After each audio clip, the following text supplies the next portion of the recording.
Okay, I'm back for a follow-up video. I got it all back together again. So just real quick, first thing I did was I put the distance collar or distance spacer in first. I got the bearings cleaned and re-greased, and then put the seals back in and got the bearings put in.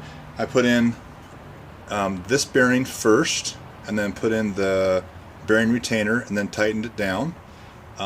So that keeps that bearing from moving at all.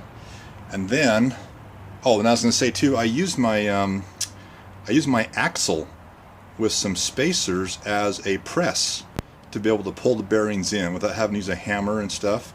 I had this old wheel bearing nut from a car that fit my outside race of my bearing just perfectly, and so I was able to use this with some spacers and my axle as a press to pull the bearings in without having to hammer on them, and that worked really well. And then on the other side here, flip this thing around. On this side,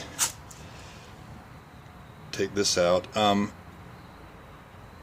so then on this side I was able to use this piece as my press piece. This part actually is the same size as the bearing, the outside diameter of the bearing, and so this piece would fit inside there and acted as my press piece to press that bearing on.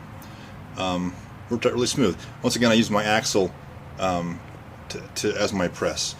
What I was going to tell you guys though was that I was thinking about preload and how to adjust that, and what I ended up doing was, my thought was if I push on both outside races, it could cause binding. If I press it in by the inside races, that could cause some binding. And I thought, well, if I push it in, one side use the inside race and one side use the outside race, until it snugs down, and it grips that inside spacer, that spacer piece, then I think it'd be good. And so I did that. I used, once again, my axle shaft. So on this side I had the axle just button up against this inside collar. Flip this around again. So my axle went up against this piece, which is, let me focus this. The axle went up against this piece, which is the inside collar, and then on the other side I had the axle going up against this piece. Of course, this was like this, and that's the outside race, and so I was able to press it in or pull it in using an inside race and an outside race. And when I was all done, and once again, it snugged down until it was tight. I didn't want to like over tighten it at all, but I snugged it down until it kind of came to a stop. And then when I was all done, I noticed that my inside piece has a little bit of movement. Not a lot of movement, but a little bit. When I pulled the wheel apart the first time, that inside distance spacer was tight. I mean, it was snug. I could barely even move it, which tells me that the inside races were being pushed out, because that distance collar was so snug. But now it's nice, and so now I'll put the axle in and snug it down to 50 foot-pounds and show you how it feels.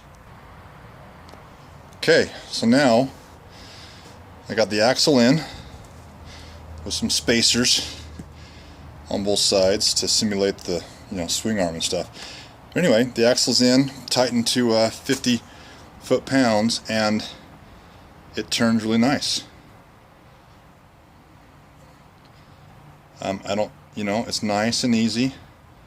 I don't feel any real binding, or it's just nice and smooth. So anyway, that's an idea. Like I said, you could use, press on it using one inside race and one outside race. I'd suggest you use the outside race of the bearing that can float, and the inside race of the bearing that's fixed. That's what I did, and it worked out pretty well. I mean, this bearing's just pulled right in with using the axle. I also recommend not using a hammer, but just pull them in, or if you have a press, push them in, be even better, possibly. But anyway, it worked out really well. Alright, good luck you guys. Thanks, bye.